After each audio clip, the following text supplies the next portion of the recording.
Hi everybody, welcome back to another episode of Nick Tan Chats. I'm Nick Tan and today we'll be having a look at the Shadow Wallet put up by D. Christopher at the 1914.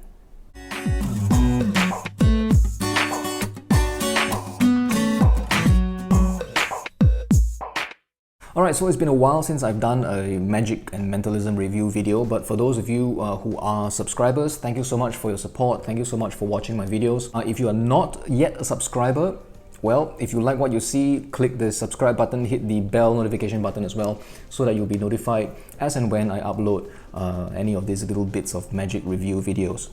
Alright, getting to the review proper. Now, I wasn't going to do a video on the Shadow Wallet. However, I've had this wallet for about 2 weeks or so. I've had time to play with it, and I've posted on my social media, my Instagram, that I have the wallet and I've been playing around with it. I filled it up with stuff. Then many people have been messaging me and asking me about my opinions on it. How is it? Is it good? And so on and so forth. Okay, maybe it's just 3 or 4 guys. It's not a lot of people, but many videos all begin like that. A lot of people ask me, a lot of people have been messaging me. I've been bombarded with questions. I don't think so. And so, because of these couple of people asking me to do the review, I decided to do a quick review on the Shadow Wallet. So before we proceed with the review, again, many of my friends will be asking me this question, right? Why another Mentalism wallet? Why did you buy another Mentalism wallet? Do we need another Mentalism wallet? Is there really a need for another wallet? And my answer to that question is yes. All right, yes. Why? It's fun, right? It's method. We all love method. As much as we like to dismiss method as saying that, oh, we know enough methods, but it's fun, all right? Come on, it's what drew us to this whole magic and mentalism thing to begin with. Okay, so I think it's fun. I think as long as you enjoy it, why not? And yes, currently at this point in time, I have more methods than effects. I have more effects than routines. I have more routines than shows to perform at this point in time. So while I'm just not doing much, why not just indulge in some more method? So what is the Shadow Wallet? It boasts 2 features. It is a peak device. It is also an index. So what do you get inside the box? The box looks like this, and I must say the folks at 1914 really did not spare any expense in the packaging of this product, because the box is beautiful. All right, it's a very solid looking box, very nice gold foil style of printing on the front cover. So you get the box. Inside the box, obviously, you get the wallet. Mine has already been filled up with my stuff. I'll go through what I have inside in a short while. On top of that, you also receive a very nice looking envelope. Again, it's gold foil printing, very, very classy looking. It contains links to the tutorial videos. Now, the tutorial videos itself, I must say, is like over 2 hours long, all right, where D. Christopher and Louis Duval take you through all the handlings for the routines, how to use the wallet, how to work the wallet, all the different features that the wallet has, how to set up all this stuff, how to perform the routines, pattern ideas, presentational ideas, loads of stuff, all right? D. Christopher goes through it in a lot of detail. I might cut that out, I don't know. Look at the box, look at the box. The inside of the box is also printed like that, all right? It's a beautiful looking box. This is one box that I'm actually hesitant to throw away because it just looks so nice. Inside the envelope, you will get some stuff. I won't show this thing, but it's something to aid you in the peak. I personally don't use this thing. Previously in all its other forms. Previously, the range of Outlaw Effects. The wallets from Outlaw Effects, the Magnum, the Panther. They all have this kind of a addition gimmick, if you want to call it. I personally don't use it. I prefer to perform and structure my routines in such a way that I can get my peak unobstructed at an opportune moment, okay, rather than have the peak available for me at any point in time. However, the peak is kind of obstructed. It's not as clear as it can be. I'd rather look directly at original handwriting. And along with that, inside the envelope, you will receive, these are a set of cards to perform the thought of card routine that is marketed along with the Shadow Wallet. A spectator names any card in the deck of cards apparently, and from within the wallet you are able to pull out a folded playing card. It is unfolded and it is seen to be the thought of card. This is a wallet. The Shadow wallet is a wallet I know I will get a lot of mileage out of because it is very similar in what I can pack into it.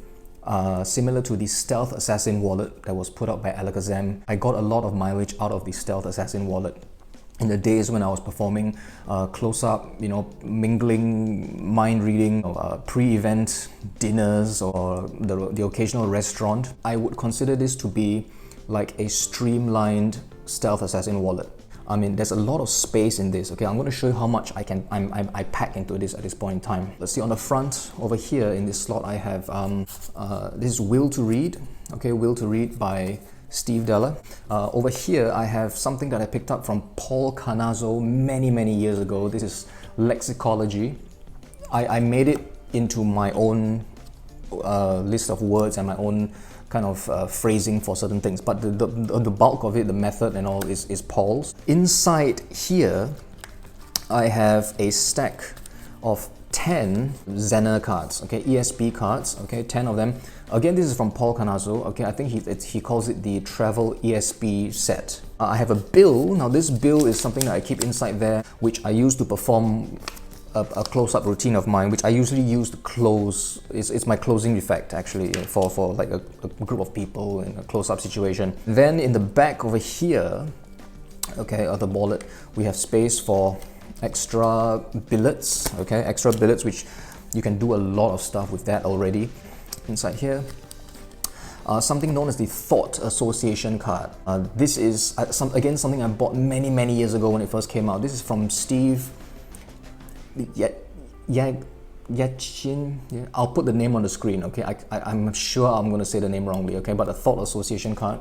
I made it black mainly because when it's inside this compartment here, okay, in the back, black to me kind of implies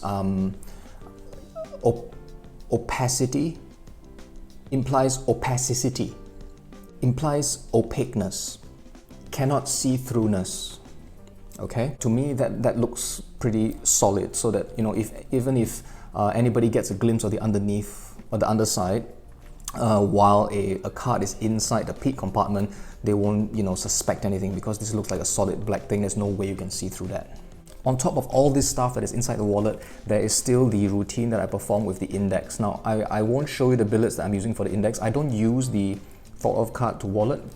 I have a routine that I perform myself using the index, where a spectator names a card and I show that I've predicted the card that they will name along with their star sign. There are 6, the index gives you 6 outs, but you can double it if you put in a little bit of thought. I'll just leave you to that for now. Alright, so that's all the stuff that I have inside here. It's like a good, I don't know, 7 or 8 routines that I can do with just this small space. This wallet, along with a stack of blank cards in my pocket to refill the wallet as I go along, another deck of cards in the other pocket perhaps, and I'm set to go. I can do an hour's worth of table hopping or just mix and mingle kind of a performing environment. Will I use all the material at one go? No, probably not, but they are all there if I need to. Alright, so my opener can be the using the index. Alright, it's a really quick routine and you predict somebody's playing card and their star sign. You can move into lexicology. You can immediately go into the ESP matchup routine, which I do with the ESP cards, and then you can do a drawing duplication using the peak function, and then I will close the set using the bill, alright, which I have inside here. So it is really a rounded set of close-up mentalism, I think. Having the bill inside here serves another purpose for me, because it acts as a like a guide of sorts, so that when a spectator makes their drawing, it is inserted here into this compartment here. Okay, I hope you can see that. The card will go in very easily inside there, and you can flash it all around.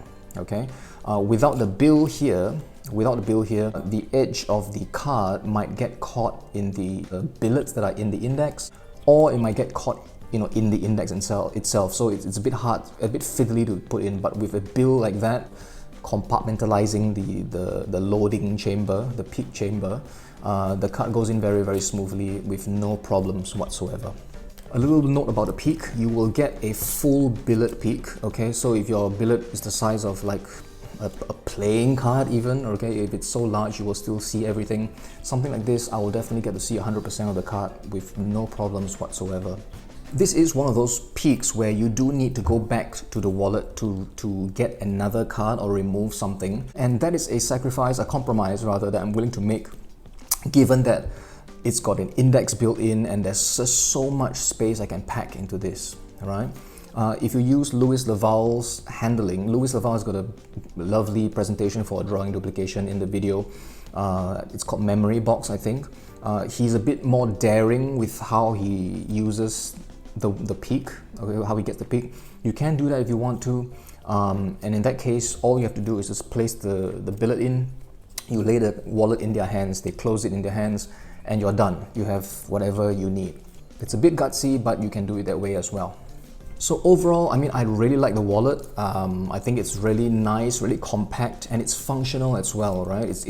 It has the index section is something I really enjoy, because if you know me, if you have attended any of my lectures, or you've bought my other books, or you will know that I love index work. Okay, so this is a perfect fit for me. It's got a solid peak as well.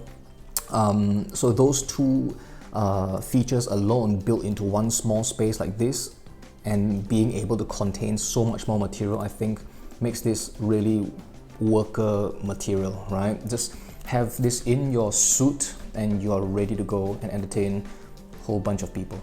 So if I'm doing a gig, if I'm performing, then this will be the wallet I carry. I will mention that the other wallet that I reviewed previously, it is, again, I say that has one of the best timed peaks I can think of, right?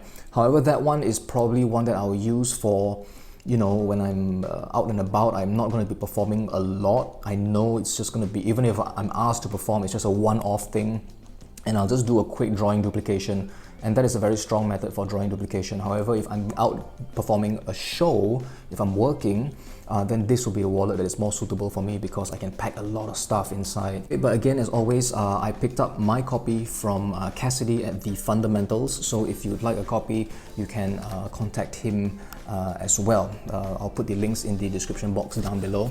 Until next time, please stay safe, enjoy yourselves, magic and mentalism on, and I'll see you next time on the next review video. Thanks, guys.